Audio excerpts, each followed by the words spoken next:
Hey everyone, welcome back to my channel. Today we're going to be going over a top 10 list of the best Star Wars minifigures from 1999. I'm going to be using the Ultimate LEGO Star Wars guide for all of the information that you hear in this video, other than my opinions of course. So with all that said, let's go ahead and get right into it. Okay, coming in at number 10, we have Obi-Wan Kenobi from the Gungan subset, set number 7161.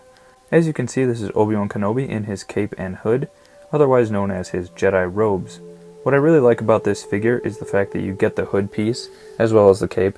In addition, I really like the braid on the torso print. If you didn't already know, this is the same torso print that Qui-Gon Jinn has from the same year, the only difference being the braid, like I mentioned.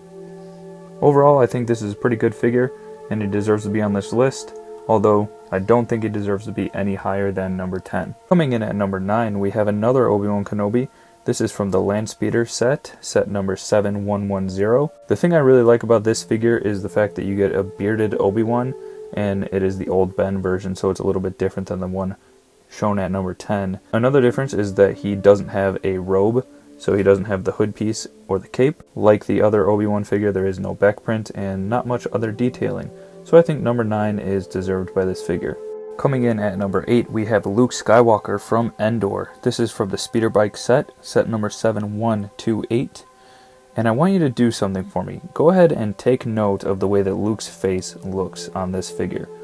This is what I had always thought was the 1999 face for Luke.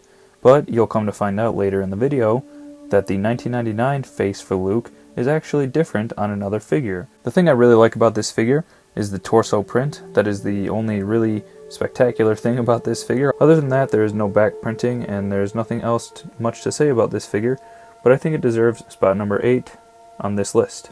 Okay, coming in at number 7, we have another Luke Skywalker.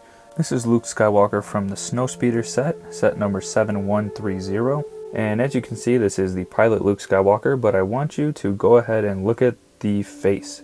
Compare this face to the face from the number 8 figure from Endor, and you will see a bit of a difference.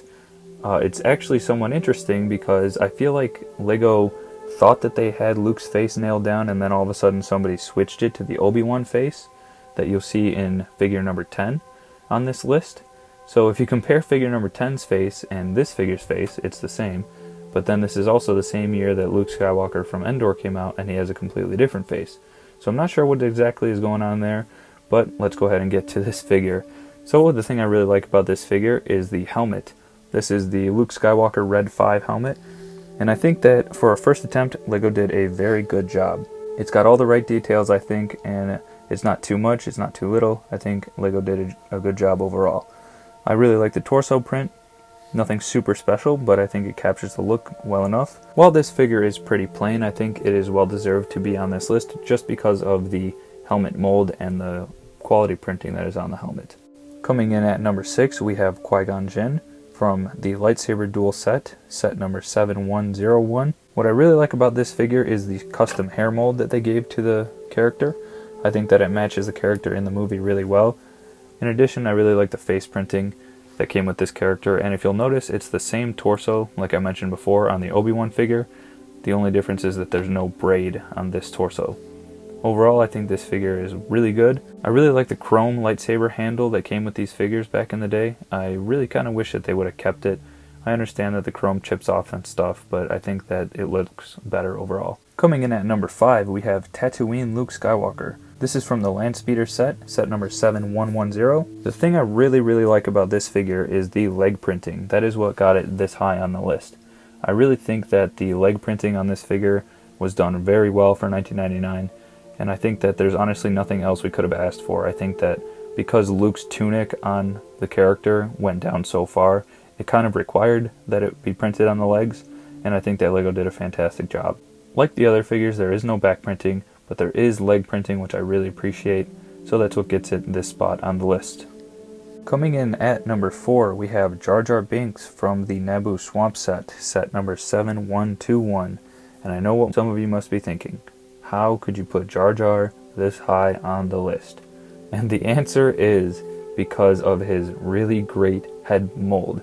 Not the printing, because there is no printing on the head mold, like there wasn't much printing back in the day in 1999, but I think that the way LEGO molded his head is really good. And I think that this character, or this minifigure, deserves to be this high on the list, specifically for the head mold. The printing, like all the other ones, is pretty good enough I think, but it is the head mold that gets this minifigure this spot on the list. Coming in at number 3, now we're getting to the really good figures here. We have the Scout Trooper from the Speeder Bike set, which is set number 7128. As you can see, this is a really, really good Scout Trooper. I think that LEGO did a fantastic job with their first attempt at the Scout Trooper. The helmet mold is almost perfect. Actually, I think it is perfect. There's not much else they could have done differently. And if you remove the helmet, you'll see that the Scout Trooper has the printed goggles on his face instead of having just a black head. They did change this with later iterations of the figure, but with the 1999 version, they had a yellow head with a black printed visor. I think it's kind of cool because you get those little white lines that kind of showed that there's a little bit of glass in front of their face. I think that LEGO did a fantastic job with this figure for the first go around, and that is why it is number 3 on this list. Okay, at number 2 we have the original Darth Vader. This is from the TIE Fighter and Y-Wing set number 7150. As you can see, this is the very first attempt at Darth Vader, and I think that LEGO actually knocked it out of the park for their first attempt. This figure is so well done that I'm really surprised that they actually changed it early, I think in 2014 or 2015. I really love the way that this helmet is done. I think it is fantastic. I really don't think that they should have changed it. However, I understand why they did, and I do like the new helmet. I just prefer the old one. If you remove the helmet, you'll see that Darth Vader has a gray face with a very angry expression. I think that it fits the character well, and it really fits the LEGO theme where he looks pretty cartoonish, but also captures the character really well. Like I said before, I think that this figure is really well done, and it definitely deserves to be number 2 on this list. Before we go ahead and go on to number 1, I just wanted to go ahead and give an honorable mention to the Battle Droid minifigure. This minifigure is so good and so accurate to the movies that they literally have not been changed since the original one in 1999. I think there is something to be said for that, and I think LEGO did a fantastic job, and I hope they actually never change it because I have so many of these Battle Droids, and I would hate it if they all didn't match. And on to number 1, we have Darth Maul. Also from the lightsaber duel set, the same as Qui-Gon, set number 7101. I think that this figure is the highlight of the 1999 minifigures. There is nothing I can say bad about this figure. It is just overall perfectly done for the time. I think that the printing captures everything it needs to capture perfectly. The face printing, while it was in 1999 and it may look a little weird today, it I think looks fantastic now. There is nothing that I think that this figure should change. I think everything is absolutely perfect. That is why I decided to go ahead and give it number 1 on my top 10 list of minifigures from 1999. Alright, that's going to do it for my list. Let me know what you guys think, if you agree or disagree in the comments down below. I hope you guys enjoyed, and like I always say, thank you all so much for watching, and I'll be back very soon with more uploads.